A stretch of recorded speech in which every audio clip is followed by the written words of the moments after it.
Welcome to Empower Her Radio, the podcast for healthcare moms who want to break free from limiting beliefs, build unshakable confidence, and step into the truest expression of themselves, both personally and professionally. I'm your host, Corey Wynn. I'm a wife, a mom, a doctor of physical therapy, and a peak performance strategist.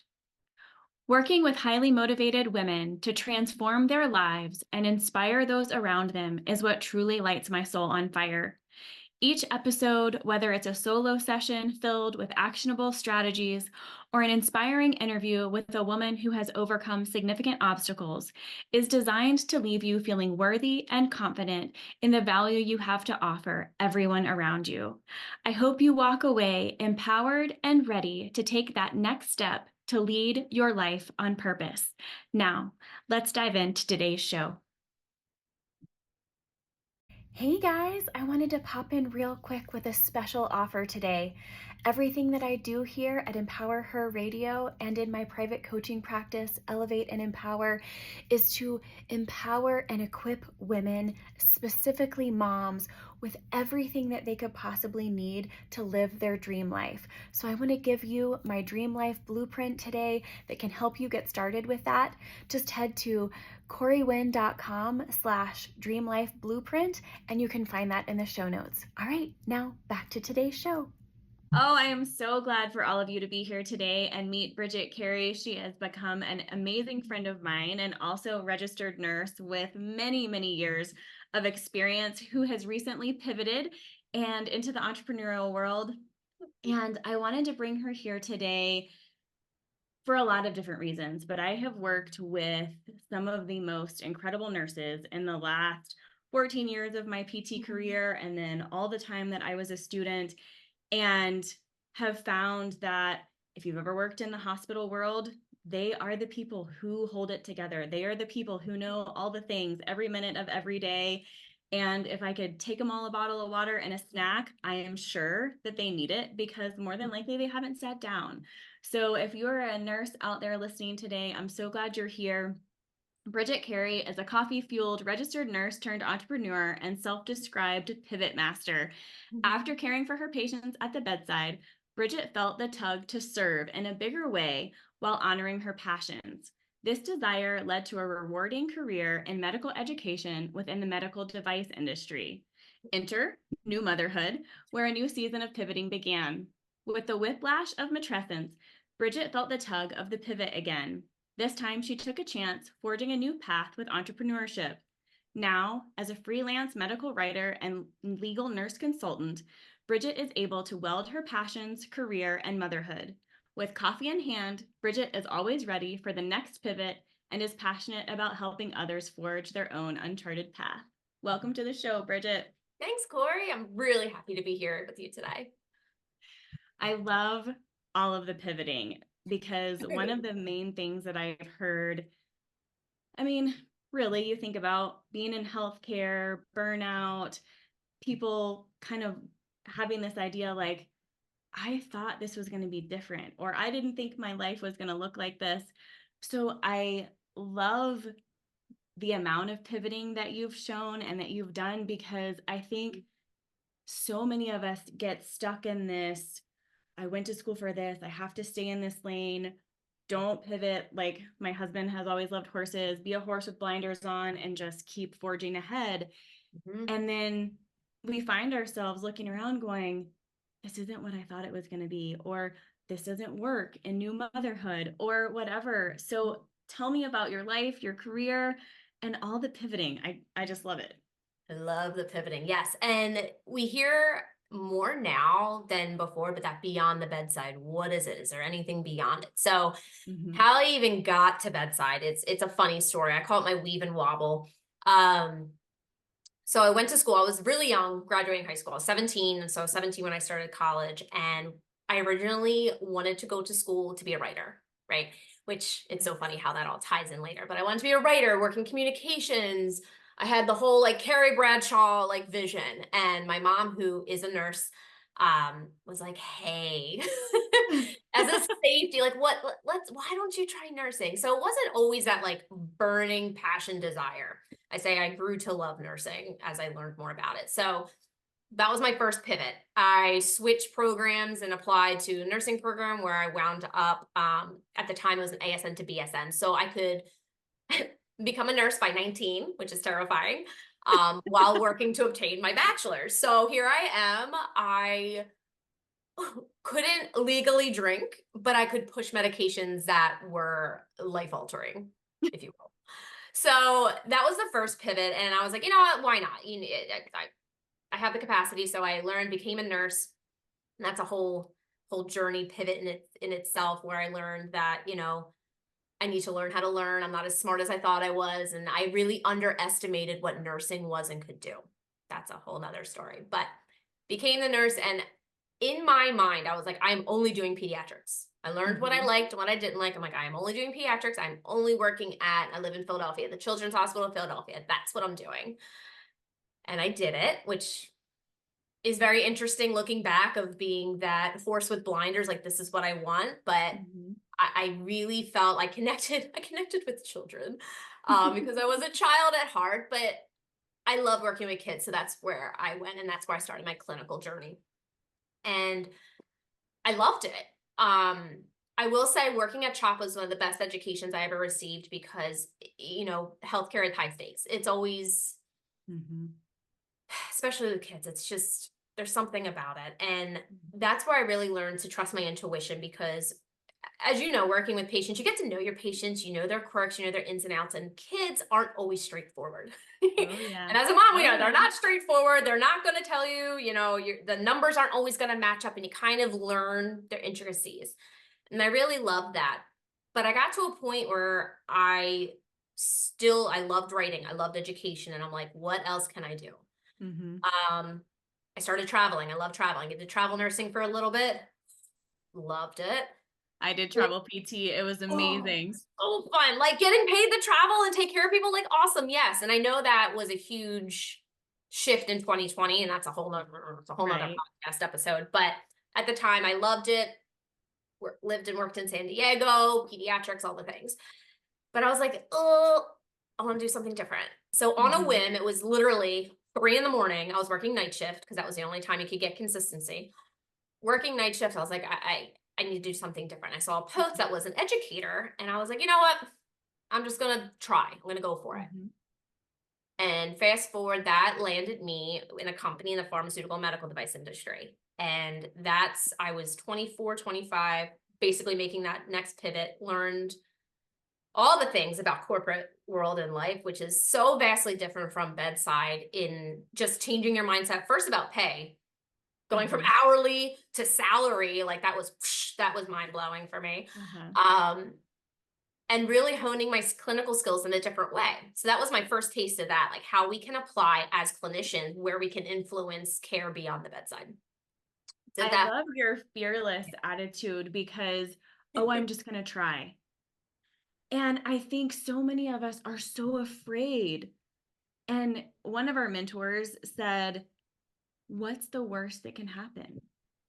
And I remember I used to catastrophize everything. And now I'm like, what's the worst that could happen? So I love that you said that. I'm just going to try.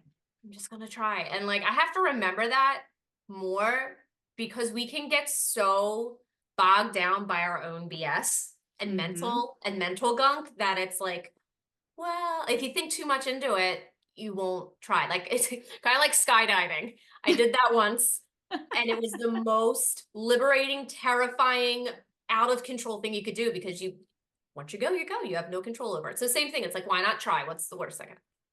So I did that. I had some great mentors, had some awesome opportunities, again, traveling, getting paid to travel, interact with people. I was traveling like 3 to 4 weeks out of the month. It's awesome. And then motherhood, which that sounds like the end. Like, it's like, oh, there goes your journey. And in a way it was, because my whole life, similar to nursing, like, it's one of those things, I knew I was going to be a mom. I was just like, someday I'll be a mom. But it wasn't that deep desire. Like, I know some women, it's like, that's been your childhood dream. And I've been lucky and fortunate to have 2 healthy children. And it wasn't, when my daughter was first born, I felt that,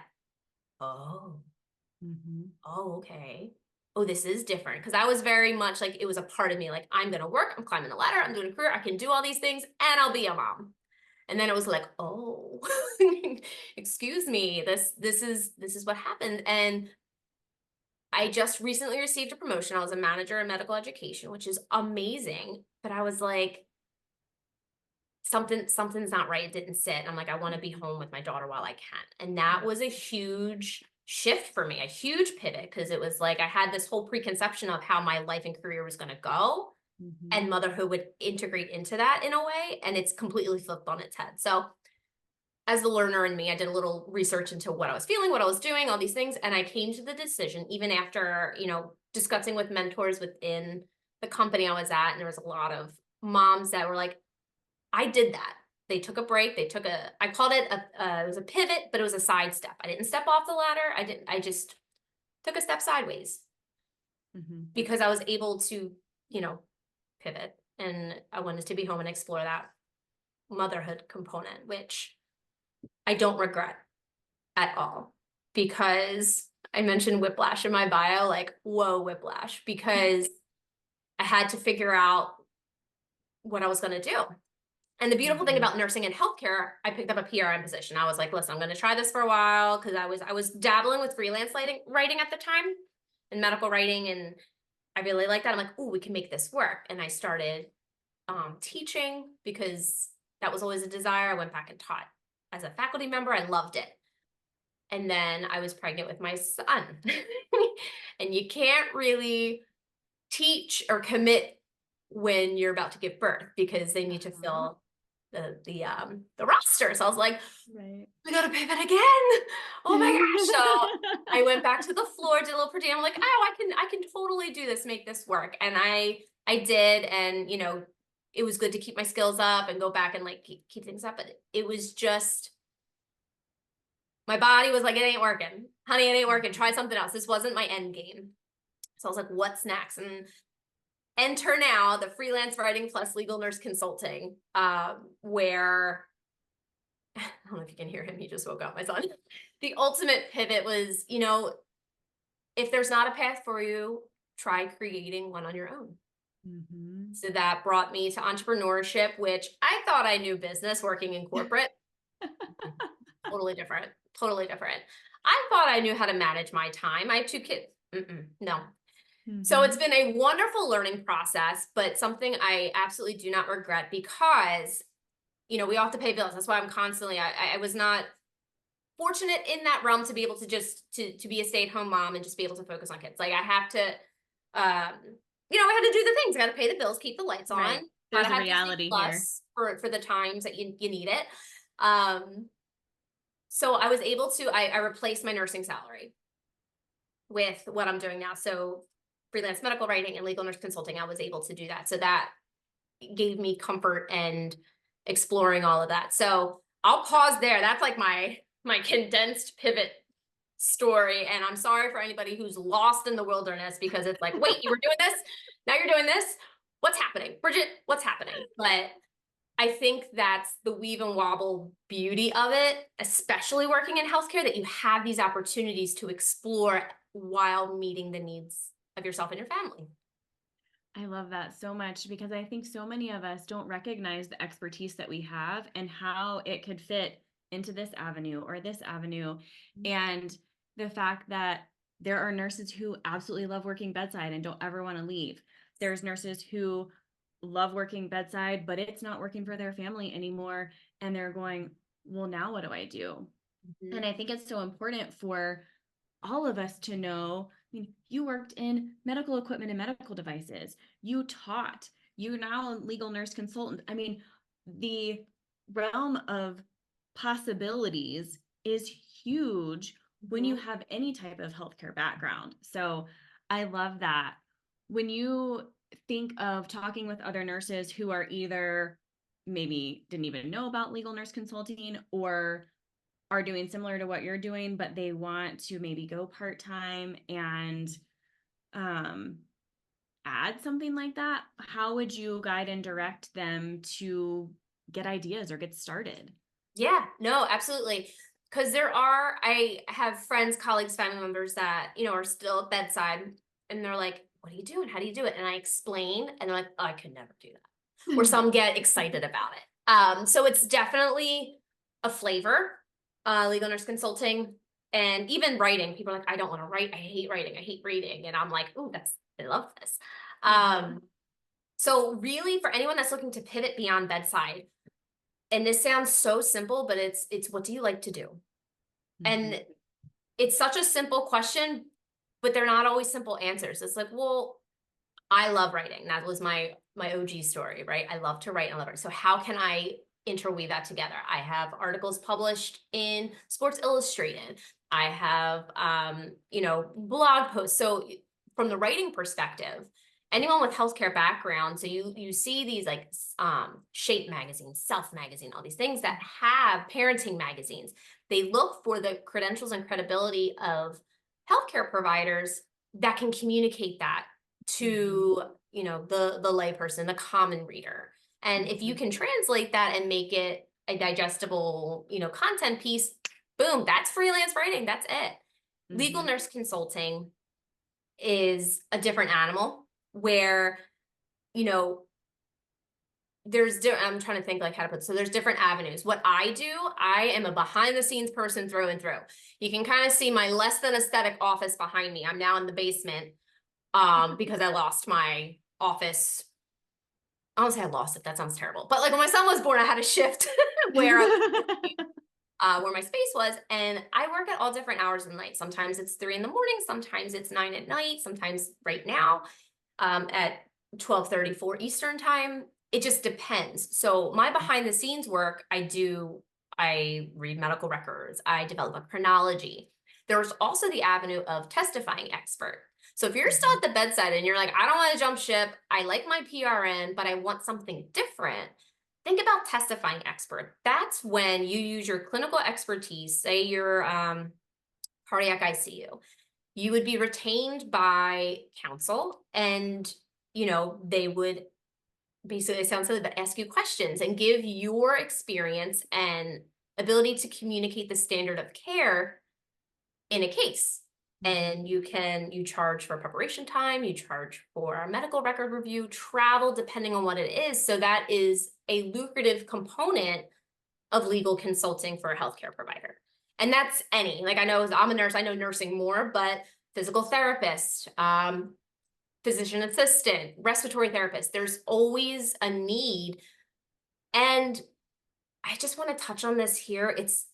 And I've gotten questions and kind of like pokes. It's like, well, you're going against your fellow clinician. Like what you're coming after us. You're making us look bad. It's like, well, the way I look at it, I'm still serving patients because these clients of attorneys were patients at one point. And we know sometimes things happen. And, outcomes aren't always optimal, even if everything has been done. But then there are also times where we know there's a fractured healthcare system.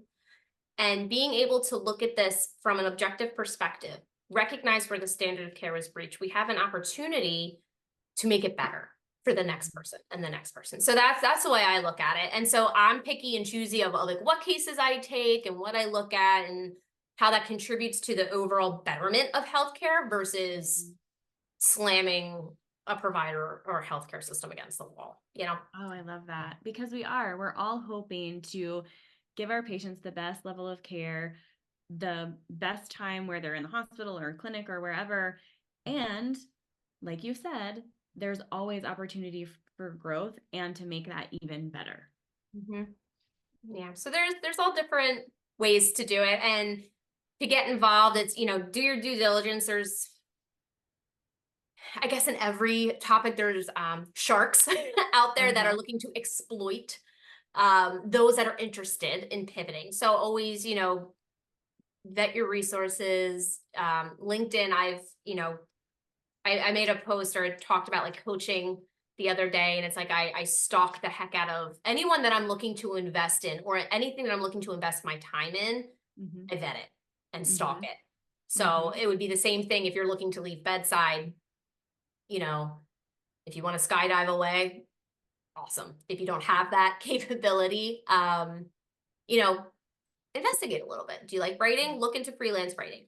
You like the legal component, or this interests you? look into it. You could reach out to me on LinkedIn. I can, have you know, off kilter conversation, point you in Yeah. a direction of where to look into it.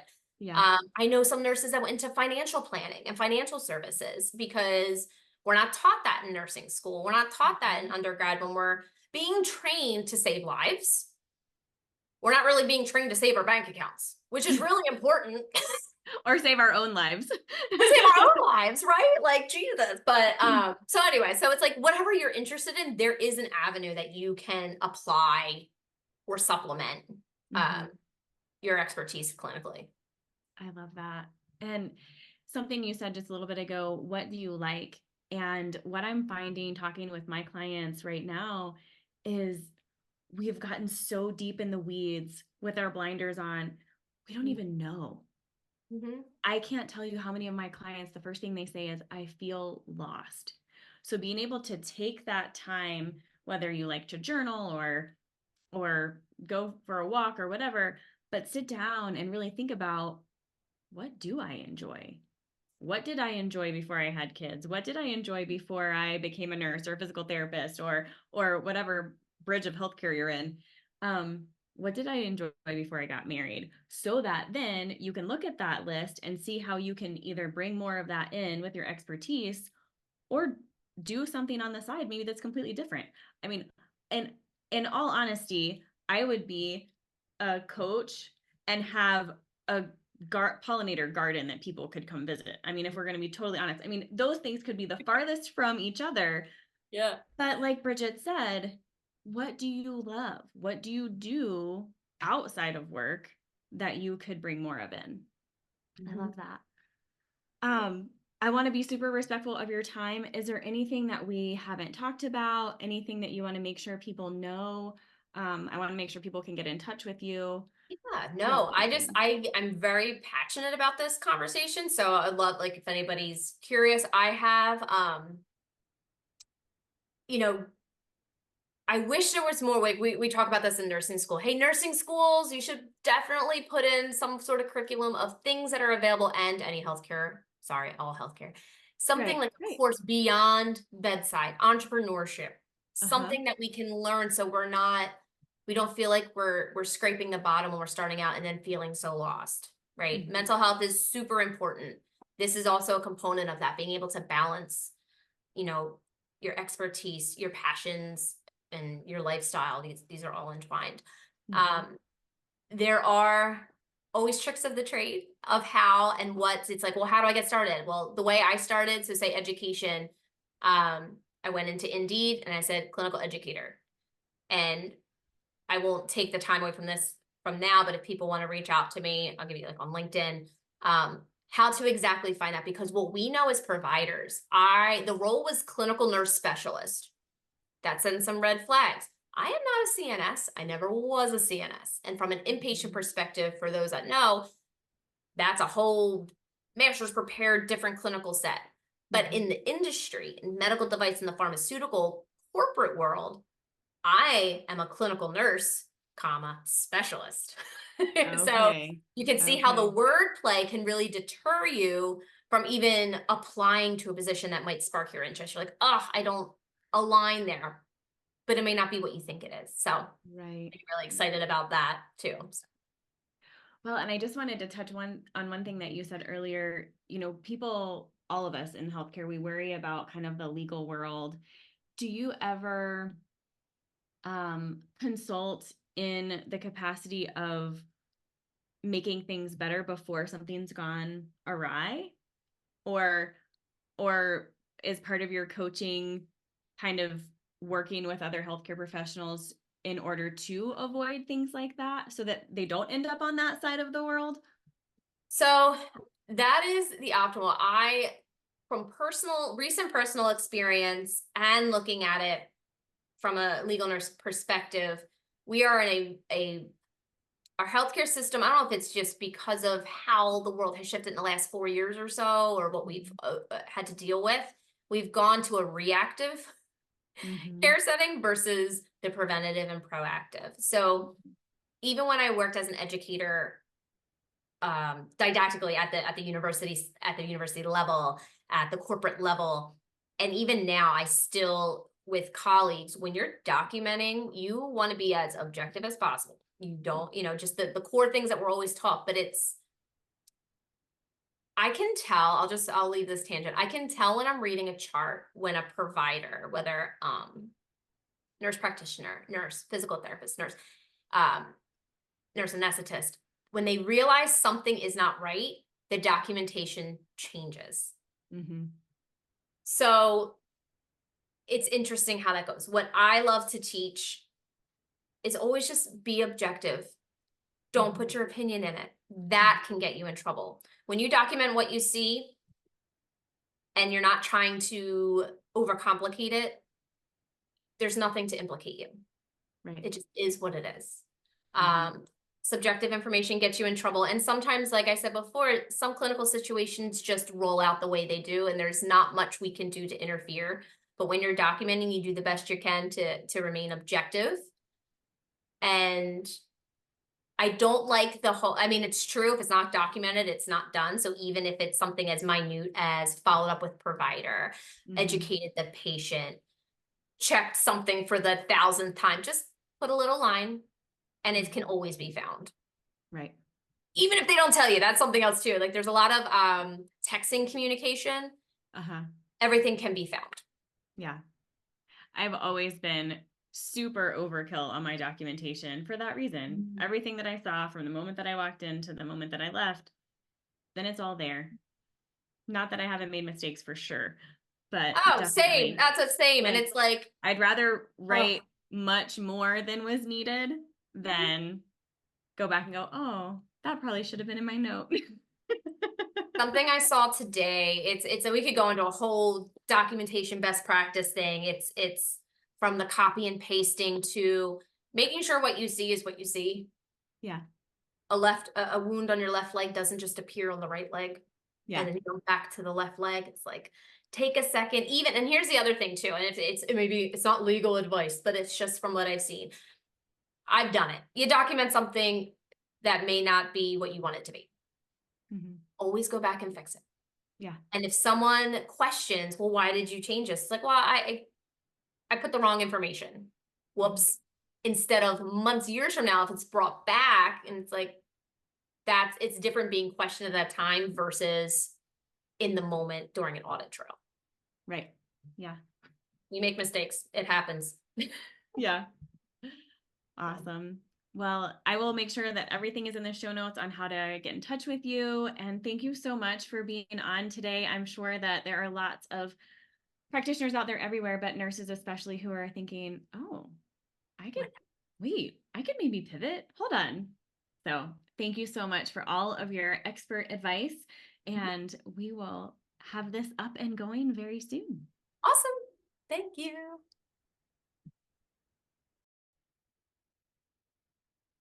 Thank you for tuning in to today's show. If this episode resonated with you, I would truly appreciate a 5-star review. Your feedback is so important to me. Additionally, if today's topics have sparked a desire for more in your life and you're unsure about the next step, I have a special offer for you. I'm offering a free call to explore how my high-level coaching and strategizing can help you gain clarity on your goals, prioritize what is most important to you, and refocus on yourself in the process. Simply head over to coreyWynn.com/free call. That's www.coreyWynn.com/free call. Thanks for joining me, and I look forward to seeing you on the next episode.